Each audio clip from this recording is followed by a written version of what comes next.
In a viral Guardian article, Johann Hari releases a segment of his book, Lost Connections, uncovering the real causes of depression and the unexpected solutions. Hari was on antidepressants for 14 years, and as happens in many cases, the dose was continually increased in order to keep it effective. There are many people suffering from anxiety and depression in today's world for various reasons, and when they seek a solution to their pain, a Band-Aid is simply thrown on them, labeling them and covering the pain caused by various different circumstances. As stated in this article, what it all ends up coming back down to is the definition of disorder. What psychologists define as a disorder is all based on perception. Some scientists and psychologists even argue that having faith in Jesus Christ should be defined as a disorder, and over time, perception can be manipulated and changed. But back to the article. This article discusses the need for a better solution and causes us to take a deeper look into what really causes depression and anxiety. In the 1970s, a truth was accidentally discovered about depression, one that was quickly swept aside because its implications were too inconvenient and too explosive. American psychiatrists had produced a book that would lay out in detail all the symptoms of different mental illnesses so they could be identified and treated in the same way across the United States. It was called the Diagnostic and Statistical Manual. In the latest edition, they laid out 9 symptoms that a patient has to show to be diagnosed with depression, like, for example, decreased interest in pleasure or persistent low mood. For a doctor to conclude that you were depressed, you had to show 5 of these symptoms over several weeks. The manual was sent out to doctors across the U.S., and they began to use it to diagnose people. However, after a while, they came back to the authors and pointed out something that was bothering them. If they followed this guide, they had to diagnose every grieving person who came to them as depressed and start giving them medical treatment. If you lose someone, it turns out that these symptoms will come to you automatically. So the doctors wanted to know, are we supposed to start drugging all the bereaved people in America? The authors conferred, and they decided that there would be a special clause added to the list of symptoms of depression. None of this applies, they said, if you have lost somebody you love in the past year. In that situation, all these symptoms are natural and not a disorder. It was called the grief exception, and it seemed to resolve the problem. Then, as the years and decades passed, doctors on the front lines started to come back with another question. All over the world, they were being encouraged to tell patients that depression is, in fact, just a result of a spontaneous chemical imbalance in your brain. It is produced by low serotonin, or a natural lack of some other chemical. It's not caused by your life, it's caused by your broken brain. If you agree that the symptoms of depression are a logical and understandable response to one set of life circumstances, losing a loved one, might they not be an understandable response to other situations? What about if you lose your job? What if you're stuck in a job that you hate for the next 40 years? What about if you are alone and friendless?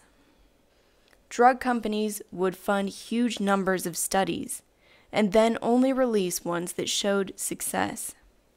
The grief exception seemed to have blasted a hole in the claim that the causes of depression are sealed away in your skull. It suggested that there are causes out here in the world, and they need to be investigated and solved there. This was a debate that mainstream psychiatry, with some exceptions, did not want to have. So they responded in a simple way, by whittling away the grief exception. Dr. Joanne Cacciatore of Arizona State University became a leading expert on the grief exception after her own baby Cheyenne died during childbirth. She had seen many grieving people being told that they were mentally ill for showing distress. She told me this debate reveals a key problem with how we talk about depression, anxiety, and other forms of suffering. We don't, she said, consider the context.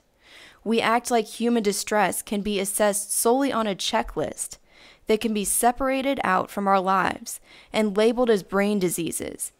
If we started to take people's actual lives into account when we treat depression and anxiety, Joanne explained, it would require an entire system overhaul. She told me that when you have a person with extreme human distress, we need to stop treating the symptoms. The symptoms are a messenger of a deeper problem. Let's get to the deeper problem. Professor Irving Kirsch at Harvard University is the Sherlock Holmes of chemical antidepressants, the man who has scrutinized the evidence about giving drugs to depressed and anxious people most closely in the world. In the 1990s, he prescribed chemical antidepressants to his patients with confidence. He knew the published scientific evidence, and it was clear. It showed that 70% of the people who took them got significantly better. He began to investigate this further and put in a Freedom of Information request to get the data that the drug companies had been privately gathering into these drugs. He was confident that he would find all sorts of other positive effects. But then he bumped into something peculiar. We all know that when you take selfies, you take 30 pictures, throw away the 29 where you look bleary-eyed or double-chinned, and pick out the best one to be your Tinder profile picture. It turned out that the drug companies who fund almost all the research into these drugs were taking this approach to studying chemical antidepressants. They would find huge numbers of studies, throw away all the ones that suggested the drugs had very limited effects, and then only release the ones that showed success. To give one example, in one trial the drug was given to 245 patients, but the drug company published the results for only 27 of them. Those 27 patients happened to be the ones the drug seemed to work for. Suddenly, Professor Kirsch realized that the 70% figure couldn't be right. It turns out that between 65 and 80% of people on antidepressants are depressed again within a year. This led Professor Kirsch to ask a more basic question, one he was surprised to be asking. How do we know depression is even caused by low serotonin at all? When he began to dig, it turned out that the evidence was strikingly shaky. Professor Andrew Skoll of Princeton, writing in The Lancet, explained that attributing depression to spontaneously low serotonin is deeply misleading and unscientific. Dr. David Healy told me, there was never any basis for it, ever. It was just marketing. So what is really going on? When I interviewed social scientists all over the world, from Sao Paulo to Sydney, from LA to London, I started to see an unexpected picture emerge. We all know that every human being has basic physical needs for food, for water, for shelter, for clean air. It turns out that in the same way, all humans have certain basic psychological needs. We need to feel we belong. We need to feel valued. We need to feel we're good at something. We need to feel we have a secure future. And there is growing evidence that our culture isn't meeting those psychological needs for many, perhaps most people. I kept learning that in very different ways, we've become disconnected from things we really need. And this deep connection is driving this epidemic of depression and anxiety all around us. Let's look at one of those causes and one of the solutions, and we can begin to see if we see it differently. There is strong evidence that human beings need to feel their lives are meaningful, that they are doing something with purpose that makes a difference. It's a natural psychological need. But between 2011 and 2012, the polling company Gallup conducted the most detailed study ever carried out of how people feel about the thing we spend the most of our waking lives doing, our paid work. They found that 13% say they are engaged in their work. They find it meaningful and look forward to it. Some 63% say they are not engaged, which is defined as sleepwalking through their workday. And 24% are actively disengaged. They hate it. Most of the depressed and anxious people I know, I realized, are in the 87% who don't like their work. I started to dig around to see if there's any evidence that this might be related to depression. It turned out that a breakthrough had been made in answering this question in the 1970s by an Australian scientist called Michael Marmot. He wanted to investigate what causes stress in the workplace and believed he'd found the perfect lab in which to discover the answer: the British Civil Service, based in Whitehall. This small army of bureaucrats was divided into 19 different layers, from the permanent secretary at the top down to the typists.